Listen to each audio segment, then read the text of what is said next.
Every personal trainer knows that the hardest part of the job is not the training. It's the sales aspect. It's convincing your client that they need your help to get to their end goal. So I created a tool that would easily explain my client's starting position and then position me as the key to their success. And it's called the FitPro Calculator.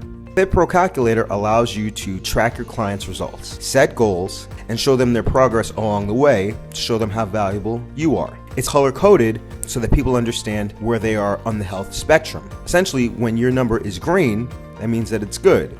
When it's yellow, you have a little bit of work to do, and when it's red, you have a lot of work to do. So with this application, you're going to be able to track weight, body fat, girth measurements, resting heart rate, set calorie goals, and then there's a section where you can create your own battery of tests depending on what kind of test you like to run, whether it's body weight exercises, running times, CrossFit workouts, or max lifts. You'll also be able to write progress notes and keep progress pictures directly onto your client's fitness profile.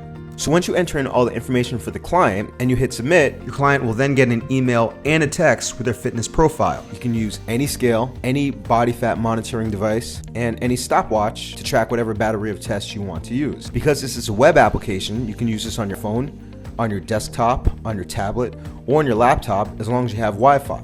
And Wi-Fi is everywhere. So this is going to be a great tool to help you to close more sales and keep clients longer. Because once clients know that you have a record of their health and fitness, they're more likely to stay with you because you have their entire history. Click on the link below and register for a free account so that you can see how effective this tool really is. Thank you for watching this video, and I'll see you on the other side.